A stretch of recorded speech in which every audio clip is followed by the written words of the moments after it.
Est-ce que vous avez peur du vide ? Je ne demande pas si vous avez le vertige. Hein. Non, j'en vois déjà qui... parce que pour le vertige, je crois qu'il y a des thérapies très efficaces qui peuvent vous aider, c'est ce que j'entends.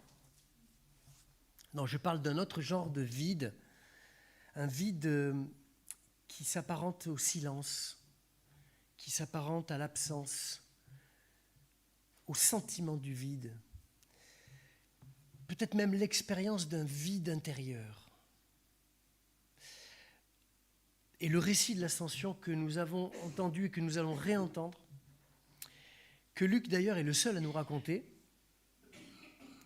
nous met en présence d'un événement qui dérange et que souvent on s'empresse de réécrire, un événement qui, à bien y regarder, c'est pas facile de regarder ça, met en scène du vide, de l'absence. Un événement qui nous parle d'ailleurs, nous allons le voir, un peu plus de la terre que du ciel. C'est le récit de l'ascension. Je vous en redonne lecture. Je commence un peu plus tôt au verset 1 du premier chapitre du livre des Actes et je vais jusqu'au verset 12. C'est Luc qui écrit, c'est une œuvre en 2 tomes, en 2 volumes, Évangile de Luc et puis Livre des Actes. J'avais consacré, on peut le mettre d'ailleurs la diapo, comme ça vous suivrez avec moi. J'avais consacré mon premier livre, Théophile, à tout ce que Jésus avait fait et enseigné depuis le commencement jusqu'au jour où, après avoir donné dans l'Esprit Saint ses instructions aux apôtres qu'il avait choisis, il fut enlevé. C'est à eux qu'il s'était présenté vivant après sa passion. Il en avait eu plus d'une preuve, alors que pendant 40 jours, il s'était fait voir d'eux et les avait entretenus du règne de Dieu. Au cours d'un repas avec eux, il leur recommanda de ne pas quitter Jérusalem, mais d'y attendre la promesse du Père. Celle, dit-il, que vous avez entendue de ma bouche. Jean a bien donné le baptême d'eau, mais vous, c'est dans l'Esprit Saint que vous serez baptisés d'ici quelques jours. Ils étaient donc réunis et lui avaient posé cette question. Seigneur, est-ce maintenant le temps où tu vas rétablir le royaume pour Israël ? Il leur dit, vous n'avez pas à connaître les temps et les moments que le Père a fixés de sa propre autorité, mais vous allez recevoir une puissance, celle du Saint-Esprit qui viendra sur vous. Vous serez alors mes témoins à Jérusalem, dans toute la Judée et la Samarie et jusqu'aux extrémités de la terre. À ces mots, sous leurs yeux, il s'éleva et une nuée vint le soustraire à leur regard. Comme il fixait encore le ciel, où Jésus s'en allait, voici que 2 hommes, en vêtements blancs, se trouvèrent à leur côté et leur dirent « Jean de Galilée, pourquoi restez-vous là à regarder le ciel ? Ce Jésus qui vous a été enlevé pour le ciel viendra de la même manière que vous l'avez vu s'en aller vers le ciel. » Quittant alors la colline appelée Mont des Oliviers, ils regagnèrent Jérusalem. Jusqu'ici, notre lecture, et nous chantons en restant assis ce joli petit chœur qui s'appelle « Brûle, brûle ». Je vous aide un peu à le chanter si vous ne le connaissez pas bien.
depuis 2000 ans que les choses se sont produites, la religion chrétienne a rempli son espace de foi de traditions diverses.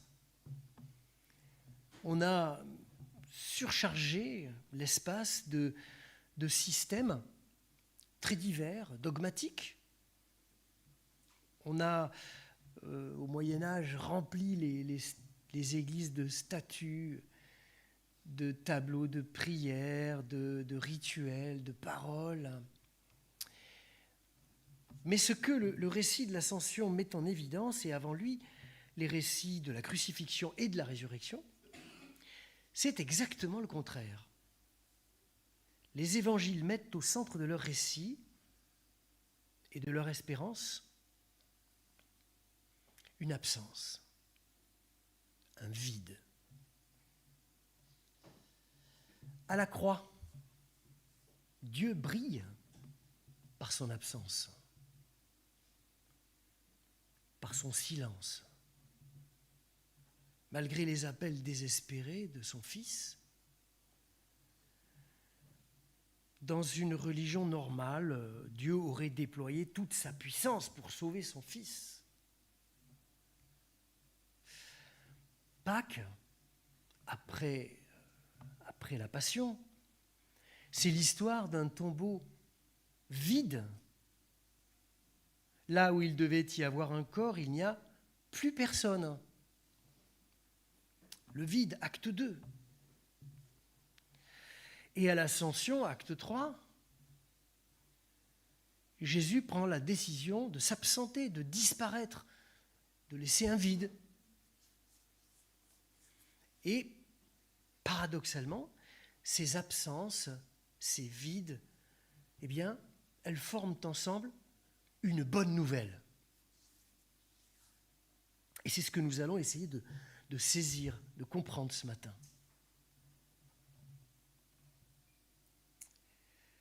En bonne entente avec le judaïsme, dont le sanctuaire est vide, vide de toute représentation du divin, le christianisme offre à ses fidèles une expérience à vivre qui peut sembler un peu éprouvante, et même triste au premier coup d'œil, c'est celle du vide, de l'absence. Et ce sont les œuvres des grands peintres qui ont mis l'accent sur cette glorification du Christ, alors que le récit de Luc est beaucoup plus sobre et beaucoup plus pudique.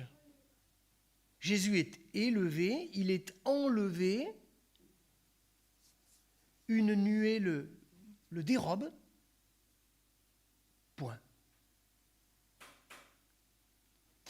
L'événement laisse place à un grand vide, un grand silence, et on imagine les disciples figés, tétanisés comme ça, à regarder le ciel. Alors, bien sûr, il y a la nuée. Et ça, tout de suite, les lecteurs de la Bible se reportent au récit de l'Exode. Il y a la nuée, signe de la présence de Dieu. Mais il ne faut pas confondre cette présence dans la nuée avec Dieu lui-même. Dans le livre de l'Exode, la présence de Dieu est invisible et même et surtout insaisissable. La nuée, c'est donc le symbole paradoxal de la présence-absence de Dieu. Et Jésus qui disparaît dans la nuée indique de quelle manière il souhaite maintenant être présent à ses disciples.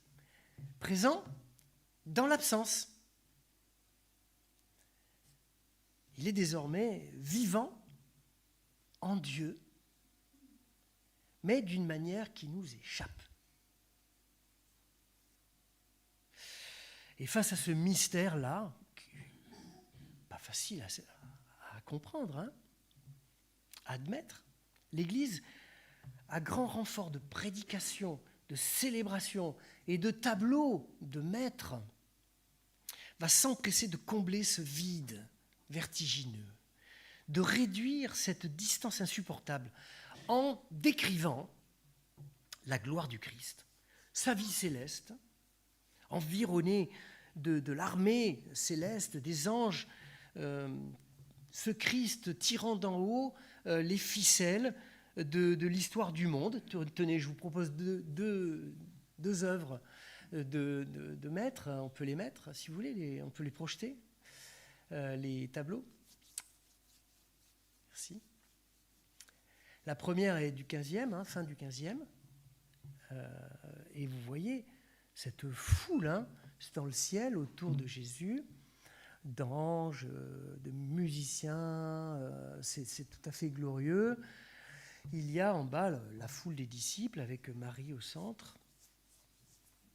Et puis, 4 siècles plus tard, une autre œuvre, celle de Delacroix, qui met plus en avant encore, s'il vous plaît, on peut mettre le deuxième, merci, qui met plus encore en avant la gloire, vous voyez ce Christ, dans la lumière, entouré de l'armée céleste. On ne voit même plus les disciples. Si, ils sont peut-être tout au fond là-bas, vous voyez, dans la vallée. Tout en bas, on est vraiment dans le ciel. C'est la gloire totale, là, le triomphe. Et donc, les auteurs ont voulu, en résonance avec la prédication de l'Église, mettre la gloire du Christ en scène comme ça.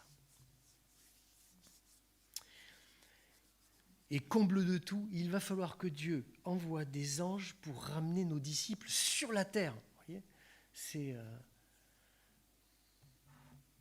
c'est un peu l'humour de Dieu ici.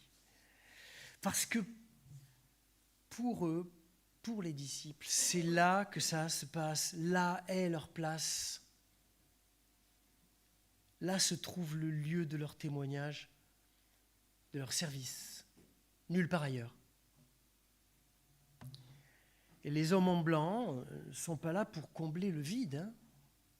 Ils ne sont pas là pour mettre quelque chose d'autre à la place de Jésus disparu. Ils ne viennent pas meubler le silence assourdissant de la disparition de Jésus. Les hommes en blanc ne sont pas un os spirituel à ronger en attendant la pleine révélation de la gloire de Dieu. Les hommes en blanc ne viennent pas combler le vide, ils viennent le confirmer.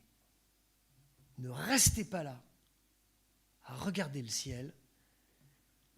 Jésus vous a été enlevé. Voilà la bonne nouvelle.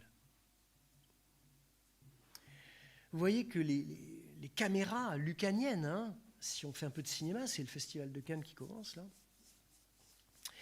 Les caméras lucaniennes, à la différence de Delacroix, ont choisi comme unique angle de vue la terre et les disciples.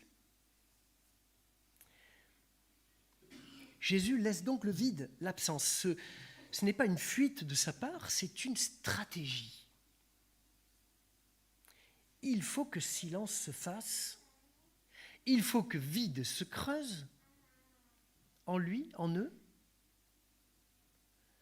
pour que se produise quelque chose que je nommerais un appel d'air. L'appel d'air, c'est cette parole de Jésus qui est prononcée juste avant son enlèvement. Vous serez baptisés dans l'Esprit Saint d'ici quelques jours. La promesse de l'appel d'air. Voilà, Dieu crée entre Jésus et ses disciples un espace qui est ouvert, un vide, mais un vide synonyme de liberté, un espace de créativité possible. C'est dans cet espace ouvert, aux 4 vents, que l'appel d'air, le souffle promis, va pousser ces hommes, ces femmes, à repenser, à réinventer leur vie. Ils sont en quelque sorte libérés par l'absence. Ils sont fortifiés par le vide. Et là, dans ce vide, cette absence, cet espace-là, ils se découvriront capables de rompre le silence, de transgresser le silence, pour déposer, pour proclamer une parole de Dieu au nom de leur Seigneur Jésus-Christ vivant, absent, et d'ensemencer de vie ce monde en souffrance, ce monde perdu.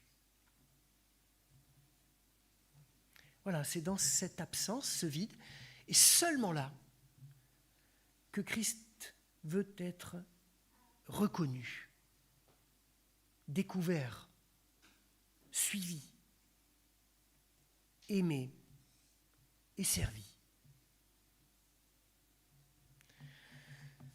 Dans un autre passage, l'apôtre Paul, dans son épître aux Philippiens, a écrit un texte très, très célèbre qui emploie un langage totalement neuf au moment où il écrit ça, Paul, en affirmant que le Christ, de condition divine, s'est dépouillé. Et quand on regarde les mots en grec employés, il s'est vidé. Il s'est vidé pour prendre la condition du serviteur. Et l'ascension, pas plus que Pâques, n'est la revanche de la croix. Le happy end qui a réintroduit le Christ dans toute sa gloire, sa toute puissance divine, qui avait été abandonnée un instant, et puis qui est enfin retrouvée dans le ciel, vous voyez ? C'est pas ça l'évangile. La prédication, ce que Paul appellera la parole de la croix, est l'unique vérité, l'unique témoignage, la seule puissance capable de construire une église en marche, une église de témoins, et de transformer notre monde, de convertir les foules à Jésus le Christ. C'est dans ce vide, dans ce silence, se trouve la présence spirituelle et réelle du Christ en nous, dans le monde. Alors, ne nous empressons pas de remplir nos vies d'église et nos vies personnelles comme des armoires pleines de projets, de choses à faire, à dire, à croire, à contrôler, à gérer. Retrouvons un moment cet espace de silence et d'absence, ce premier amour que le Christ nous offre comme une grâce et dans lequel son appel d'air va enfin se faire sentir et nous emmener plus loin, là où il veut nous conduire. Et c'est là que les choses vont devenir passionnantes pour nous, Église du Christ. L'absence et le silence ont pour effet, vous le voyez dans le texte, ont pour effet un déplacement. Alors, ils sont d'abord un peu sidérés, hein, mais la parole des hommes en blanc crée un mouvement. Déplacement à Jérusalem, dans un premier temps, et puis après Pentecôte, jusqu'au bout du monde. Mais en réalité, il s'agit d'un déplacement plus profond, un déplacement intérieur fondateur. Cette absence, ce silence de leur Seigneur les amène à revisiter toutes les paroles, toutes les situations où ils l'ont vu et entendu, leur maître, à l'œuvre. Ils vont notamment se souvenir de ces conversations surprenantes dont l'évangile, les 4 évangiles sont remplis, où à chaque fois ils posaient des questions et ils ne recevaient pas de réponse. Ils étaient emmenés ailleurs. Des paroles inattendues, souvent inconfortables, qui venaient bouleverser leur structure mentale, leur univers croyant et personnel. Et l'exemple le plus frappant, c'est celui qui est dans notre texte. Ils ont encore eu une petite conversation avec Jésus. Reprenons leur toute dernière conversation à table.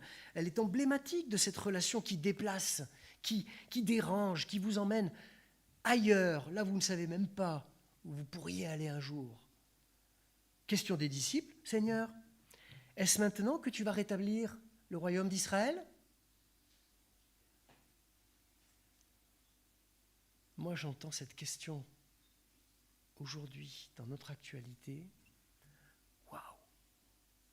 Je dis, mais c'est nous qui posons cette question, 2000 ans plus tard. On se croirait sur les réseaux sociaux, là.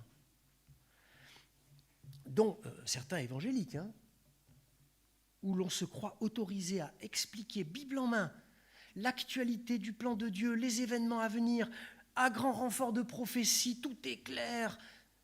Même si on utilise ces prophéties hors contexte, c'est pas grave. On vous présente un ensemble qui répond à la question des disciples. Seigneur, est-ce maintenant que tu vas rétablir le royaume d'Israël ? Aujourd'hui comme hier, Jésus nous renverrait à son essentiel, à lui. Vous n'avez pas à connaître les temps et les moments. La seule chose que vous avez à vivre, c'est de recevoir l'Esprit et de devenir témoin. Témoin auprès de tous ceux qui vous sont étrangers, de tous ceux qui se font la guerre sur cette terre, que ce soit à grande échelle avec des drones et des bombardements, que ce soit entre deux personnes d'une même famille. Témoin, vous l'êtes, de paix et d'amour auprès de ceux qui sèment la discorde et la peur. Témoin, vous l'êtes contre les faux prophètes de la haine. Recevez l'Esprit Saint et vous serez ces témoins-là. Ces paroles nous rappellent que nous sommes dépositaires d'un héritage vif. Pas d'une culture religieuse qui n'intéresse plus personne aujourd'hui en Occident. Témoins, nous sommes témoins d'une parole vive, une parole vivante, de vie et d'amour que seule l'absence et le silence du Seigneur peuvent activer et faire résonner en nous et dans le monde. Nous ne pouvons pas devenir témoins véritables du Christ sans passer par l'expérience du silence, du vide et de l'absence. C'est une expérience éprouvante et fondatrice. C'est là que nous découvrirons le chemin de la gloire du Christ. C'est là que nous découvrirons, émerveillés, l'appel d'air à nous laisser faire, à nous laisser retourner et envoyer pour partager en parole et en acte la bonne nouvelle, le message vif du Seigneur Jésus à toute notre humanité. Et je vous propose d'écouter le poème d'un ami pasteur, Bernard Bollet. Et après, nous plongerons quelques instants dans le silence, sans musique, sans parole. Peut-être y ressentirons-nous la fraîcheur d'un courant d'air vivifiant, celui du Saint-Esprit, qui a sans doute des choses à nous dire.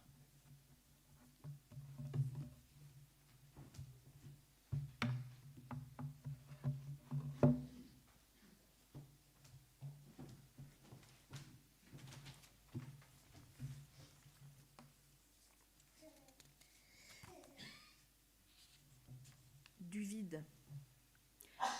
Juste un peu de vide et rien d'autre.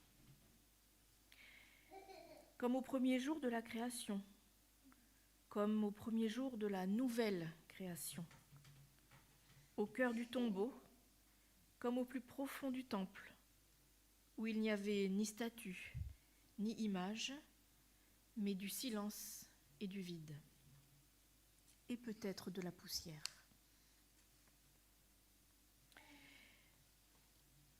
Du vide.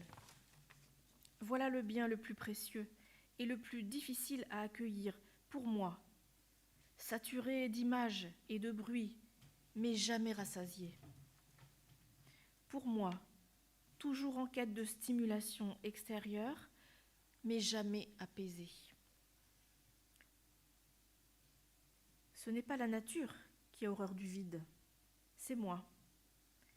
Parce que là, devant le tombeau déserté, tout reste à écrire, tout reste à inventer, tout reste à vivre son plan, sans directive, sans objectif, sinon d'être là. Ouvert à l'espace, à la liberté nue, aux bras tendus de Dieu. Ce n'est pas Dieu qui a horreur du vide. Lui s'y sent bien, dans cet espace pour l'autre, dans ce lieu de rencontre à créer, où la vie se fait artiste, poète et musicienne. Dieu s'y sent bien dans cet espace pour naître et aimer, sans accaparer, sans s'approprier, sans contraindre. Pâques. Et après Pâques, c'est du vide, une page blanche où pourra s'écrire le vif d'une amitié généreuse et libérante. Du vide, juste un peu de vide, et savoir que Dieu se tient là.